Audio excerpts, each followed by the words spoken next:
Cette vidéo n'est pas une vidéo, c'est un hommage, car un grand homme nous a quittés. C'était un révolutionnaire pas comme les autres. On l'appelait le Martin Luther King africain.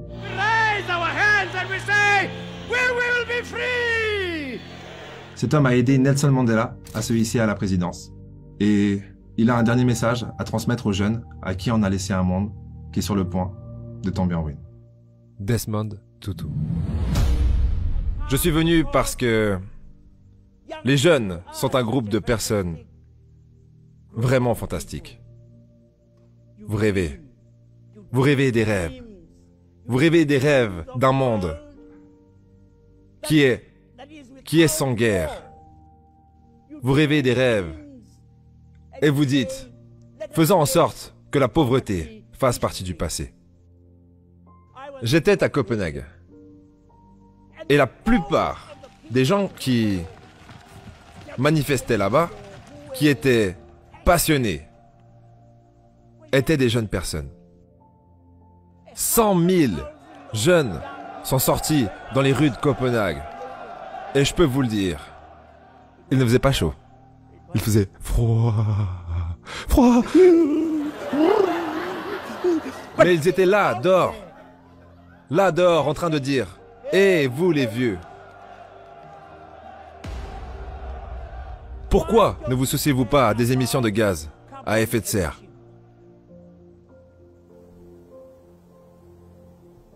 Hé, vous les vieux. Les glaciers sont en train de fondre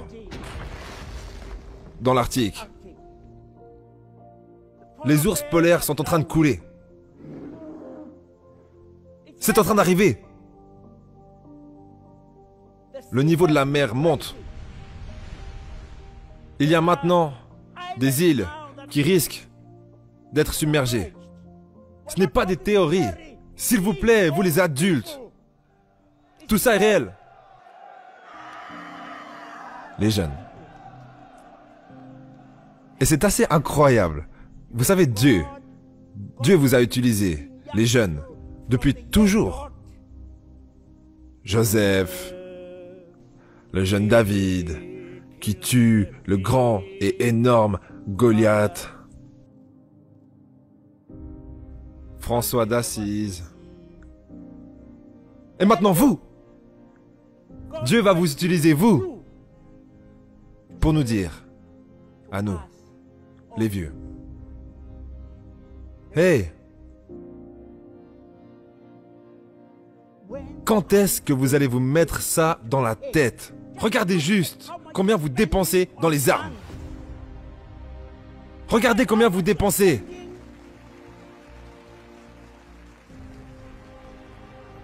Alors qu'une très petite fraction de votre budget de la mort pourrait garantir que les enfants du monde entier aient de l'eau propre à boire, aient suffisamment de nourriture, aient une maison convenable. Je veux dire, nous, les vieux, combien de guerres avons-nous commencé? Elles n'ont pas été commencées par les jeunes. Et la plupart de ceux qui soutiennent la guerre, vous pensez que vous les retrouverez en première ligne? Non. Ils sont assis tranquillement à la maison, en regardant les enfants des autres mourir.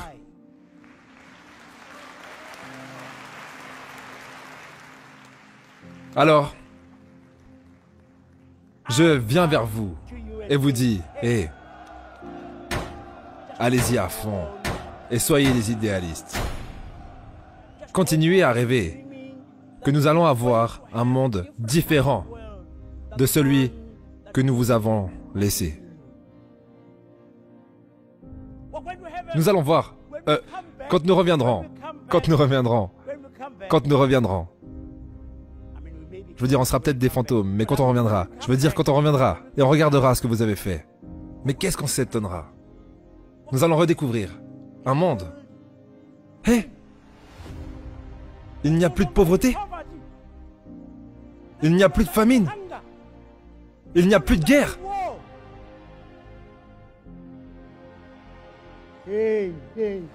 Vous allez transformer cet endroit en un monde magnifique. Vous savez quoi? En regardant autour de moi, je peux voir. Oh, yo, yo, yo, yo, yo, yo, yo. Je peux les voir. Les lauréats du prix Nobel de la paix ici. Hein. Et sinon, je suis très en colère contre vous, les médias. Vous savez, je suis très en colère contre vous. Parce que vous dites aux gens des choses qui ne sont qu'une partie de la réalité. Vous dites qu'il suffit de regarder ces jeunes qui déraillent. Bien sûr qu'il y a des jeunes qui s'égarent. Mais c'est incroyable! C'est incroyable! Vous, les jeunes, êtes exposés à certaines choses parmi les plus horribles sur Terre. Les drogues dures. Toutes ces substances affreuses. Et la plupart d'entre vous êtes exposés aux publicités les plus affreuses pour vous donner envie. Ils vous disent que si vous voulez être cool, mon gars, vous devez acheter ceci, vous devez acheter cela, vous devez acheter... Et vous... Oh. Que s'est-il passé? Les jeunes comme vous sont exposés à tout ce plaisir. Ce qui devrait nous surprendre, ce n'est pas que certains jeunes succombent et finissent par s'égarer. Ce qui devrait nous surprendre, ce qui devrait nous faire crier, ce qui est vraiment fantastique, c'est que la majorité des jeunes s'en sortent.